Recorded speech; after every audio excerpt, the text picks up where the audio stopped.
마산 롯데백화점 6월 말에 폐점을 한답니다.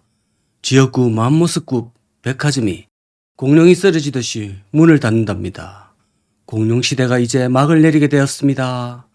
또 한 역사가 이렇게 사라지는군요. 안녕하십니까, 강우발입니다. 자, 이곳은 마산 자유무역지구입니다. 한때는 일명 수출자유지역이라고 불리기도 했는데요.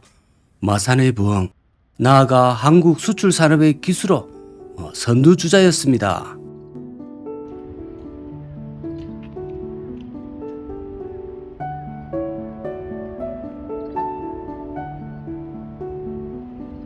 네, 여기 보시면 마산 어시장 앞인데요. 마산의 고령화 상황이 지금 보이십니까? 사진에 보이는 저 당시의 앳되고 풋풋한 우리 숙녀분들이 지금은 요 앞에 어시장에 보이시는 이분들의 연령대가 되었을 겁니다. 그때 회사 다니시다가 지금 여기서 가게를 하고 계실 수도 있겠네요. 예전에 저기 많이 다녔을 겁니다. 저기서 번 돈으로 결혼도 하고 애도 키우고 이제 남은 여생을 어시장에서 자영업으로 마무리를 하고 계십니다.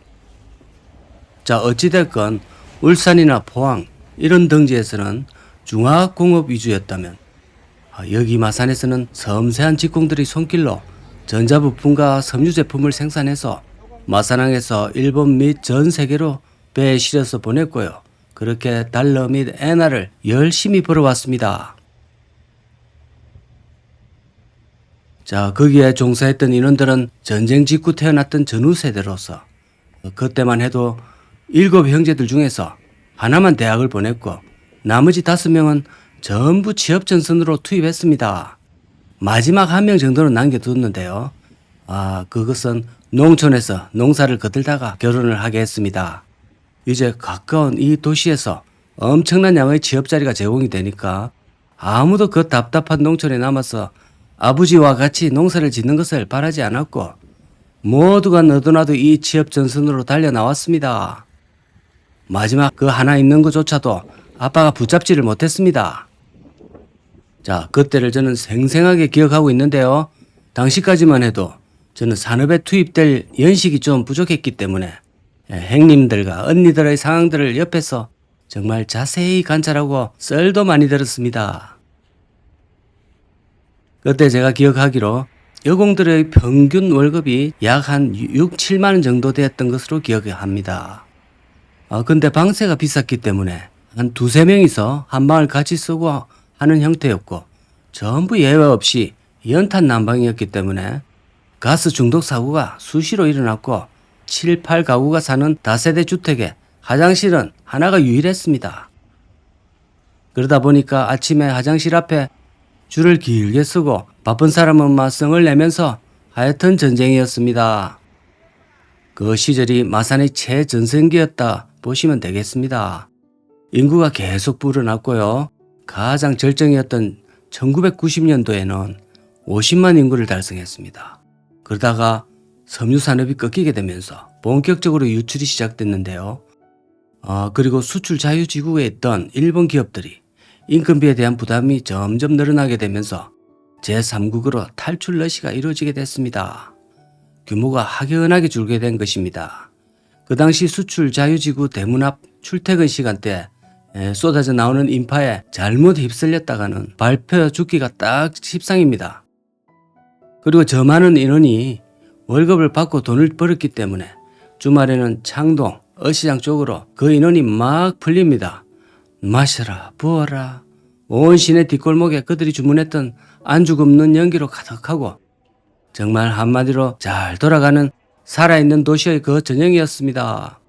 이 조그마한 항구도시 마산을 왜 전국 방송에 이렇게 소개하느냐 하면 그 당시 수출 자유지역을 가지고 있던 마산은 거의 한국의 수출을 주도하다시피 한 조그마한 도시로 끝나지 않았고 박정희 대통령이 수시로 헬기로 내려와서 직원들을 독려하고 시찰했다는 그런 얘기를 자주 들었습니다.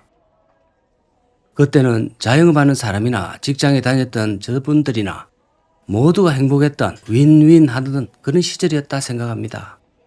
대졸 취업 이런 거 그때는 별로 중요 안 했습니다. 사무직 어쩌고 지금처럼 사자 어쩌고 막 그런 거 별로 없었고요. 다들 똑같은 데 다니면서 서로 웃고 떠들고 행복했던 것 같습니다. 표면적으로는. 지금은 왜 다들 직업을 그렇게 따지고들 사는지, 그래서 뭐 저 때부터 더 행복해진 건지는 모르겠습니다. 바로 이러한 배경이 오늘의 주제인 대우백화점이 생기게 된 원인이기도 합니다. 마산이 워낙 잘 나갔던 도시고 이 정도 경제권에다가 큰 백화점 정도는 당연히 있어야 된다는 생각에 이토록 큰 맘모스급 백화점이 들어왔는데요. 그 해가 1997년도입니다. 저때 개업식을 대대적으로 홍보를 했습니다. 인근의 수많은 인파가 저 개업식으로 축하해주기 위해서 모였습니다. 저도 그때 식구들과 한 자리 차지하고 있었는데요. 그때 이후로 백화점 울렁증이 생겼습니다. 아직도 치료 중에 있습니다.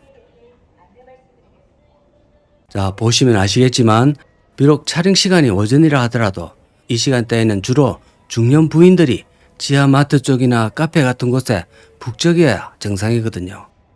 저 부산 센텀 쪽만 가보셔도 대비가 확 될 겁니다. 이렇게 없지는 않습니다. 아무래도 영업이 부진하다 보니까 백화점의 전반적인 물건들의 분위기가 조금 올드하고 최상의 화려함을 보여줘야 되는데 이 백화점이라는 것이 지금 그렇지를 못하고 있습니다. 역사적인 의도 있는 백화점인데요. 여기가 현재는 롯데 타이틀을 달고 있는데 사실은 모태가 대우입니다. 대우. 자, 97년도에 대우 백화점으로 시작을 했고 2015년까지 대우 타이틀을 달고 있다가 결국에는 롯데가 인수를 해서 롯데백화점이 되었습니다. 대우백화점 마산점은 대우의 처음이자 마지막이 되어버린 마치 러시아의 마지막 황제인 짜르가 되어버렸습니다. 하필 97년도에 개관을 했으니 그때가 IMF 당시였지요. 참 재수 오지게 없었습니다. 자, 마산의 경기도 90년대 초반부터 슬슬 꺾이고 있었고 어떻게 보면 모든 것이 하락세로 접어들었던 시기부터 개관한 비운의 백화상점이 아닌가. 지금까지 용하게 잘 버텨왔다. 그래 생각합니다.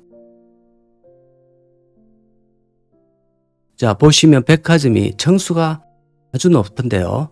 처음부터 순수 백화점 용도가 아니었기 때문에 상층부는 오피스와 오피스텔이 자리 잡고 저층부가 백화점인 다소 독특한 구조입니다. 전국 롯데백화점 점포들 중에서는 제일 높습니다. 이제 더 높은 주상복합이 들어설 확률이 유력하다고 합니다. 요새는 일단 높아야 됩니다. 앞에는 어시장이 있고 창동시장이 있기 때문에 지역경제 활성화를 위해서 노력한 백화점으로 평가받고 있는데요. 6월 말에 갑작스레 폐점을 한다고 하니 주변 상권도 상당히 술렁이고 긴장하고 있습니다. 자, 600여 명이 이 백화점에서 근무하고 있고 입점업체가 280개가 되는데 이제 이들이 다 실직한다는 것이고 백화점 주변의 수많은 상권도 협업을 해왔을 텐데 동반자가 이렇게 떠나버리니 상당히 허탈할 것 같습니다. 이토록 큰 백화점의 문을 닫는다는 것은 지역과 수도권의 너무 심한 불균형 때문입니다. 젊은 층이 돈을 벌고 소비를 할 수 있는 여건이 되어야 되는데 젊은 층이 없습니다. 마산에는. 수출 자유지역이 재활성화된다고 하더라도 한국의 청년들은 예전처럼 저기에 취업을 하지는 않을 것 같고요. 거의 외노자들만 다닐 듯 합니다. 그래도 앞으로 정치권에서 경제는 비록 이래도 정치가 워낙 잘 발달한 한국이다 보니까 정치권에서 알아서 잘 해가 좀 잘 돌아가도록 해주실 거라 믿습니다. 전 국민이 정치에 관심도 많고 정치인들도 다들 똑똑하고 하니까 성원을 많이 좀 해주시기를 바랍니다. 뭔들 못하겠습니까?